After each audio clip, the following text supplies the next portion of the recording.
Are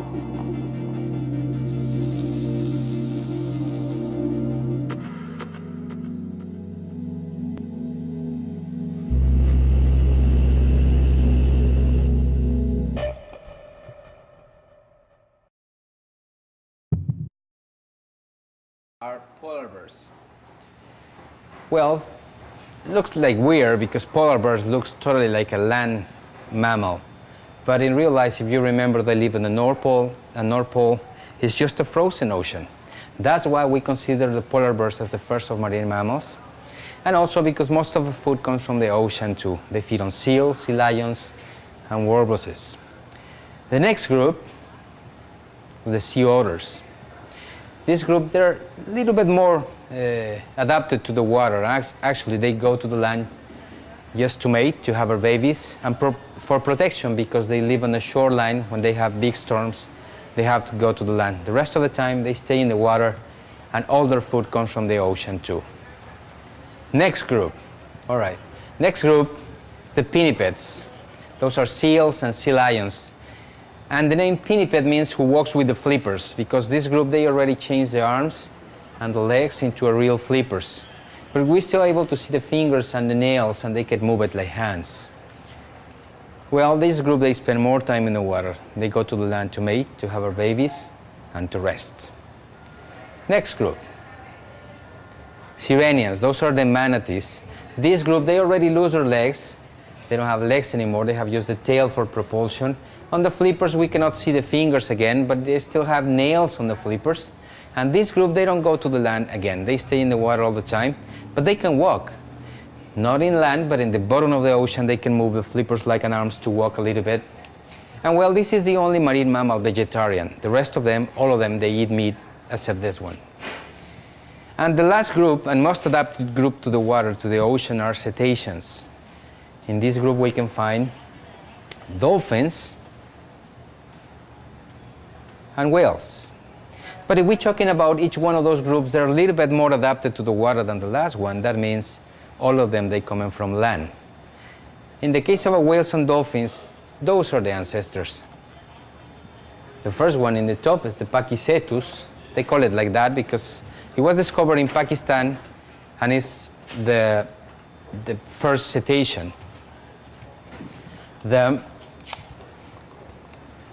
All right, and well, this is the first of cetaceans. That animal used to live 50 million years ago. And with the time, you can see how they change until they have the shape for all dolphins and whales we have today. But even with all those changes, they still mammals. And mammals, we share certain characteristics that make us different from fish, reptiles, or birds.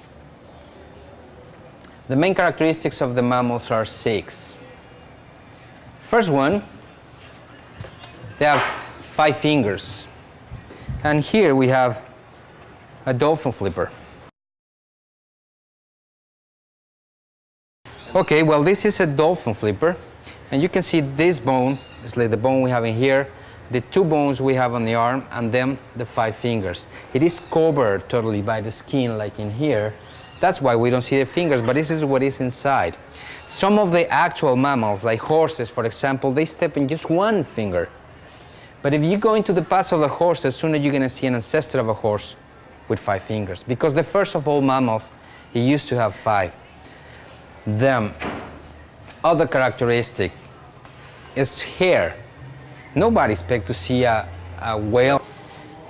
Well, in the case of dolphins, when they're newborn like this one, they have a tiny mustache around their mouth. Look at this. Doesn't look like very important, but some researchers, they speculate they use this little mustache to locate the mother's breast. As soon as they know what it is, they don't need it anymore, and probably that's why they lose it in the first couple of weeks. Okay, then we can go to something else. Yeah. Okay, let me see. Something else we can. Peter. Huh? It was Peter. Yeah, it was Petre. Yes. Then. Yeah, what was it? It's something. It's boring. Born. Newborn. How they born? Maybe. Yeah. Well, here is more interesting because those are the characteristics. Great. Okay. For the shape they have, like torpedo shape, is something more hydrodynamic. They don't have external organs like we do. They have just those slits where they hide in or taken out when they need it or not. First one is the umbilicus. Second one is the genital slit. Last one is the anus, but you can see some difference between those two. First, the distance here is a little bit shorter here. And second, they have another two slits in the size of a genital ones. That's the breast. This is the female, and this is the male. In most cases on cetaceans, that's the only difference between sex, and it's very hard to distinguish one from another. Let's see a real photograph about the genital area, and you can see the genital slit together with the anus and then the breast. That's a female orca. Okay, let's pass something else. Let me see something interesting for them. Well, this part is interesting, how they get the milk. All right, to feed their young is a little bit different because cetaceans doesn't have flexible lips. They cannot suck the milk. And instead of that, the mother has some muscles around the breast to push and takes the nipple out. The baby just go to the area, open their mouth, they twist their tongue around the nipple, and they start sucking with the tongue, just like this. What you can see here is the mouth of the orca, and this is the tongue. They're gonna try to put it around this thing to feed them with milk. Well, this group of cetaceans are divided in two smaller groups. One is toothed cetaceans, all of them have teeth. And here we have some little examples of that. This is a dolphin teeth. You get it? Yeah. All right, this is a false killer whale teeth. You can see it's very big. But the bigger one is the sperm whale tooth. That's a big one. All of them, they have teeth, but you can see all their teeth are very similar. That's because they don't chew their food. They just use it to trap their prey, and they swallow complete. The other group is the baleen whales.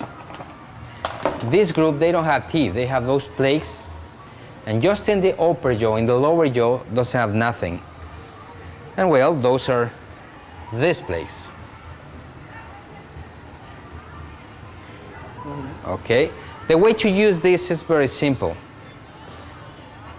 They open their mouths, they catch lots of water with the food on it, then with the tongue they expose the water out here, and all the food gets trapped inside. It's just a filter, and it's made by keratin, just like our nails.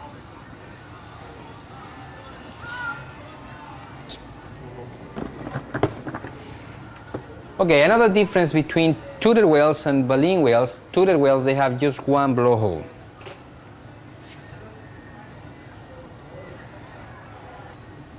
No se quiere cambiar ahora. Whales, they have two.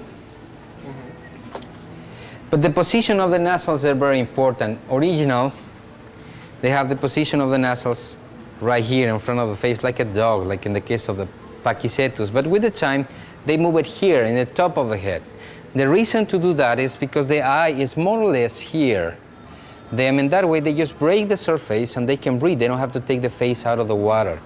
That gives them the chance to be aware on prey or predators under the water first, and second, save a lot of energy, because in that way they don't have to stop to breathe. They can continue moving.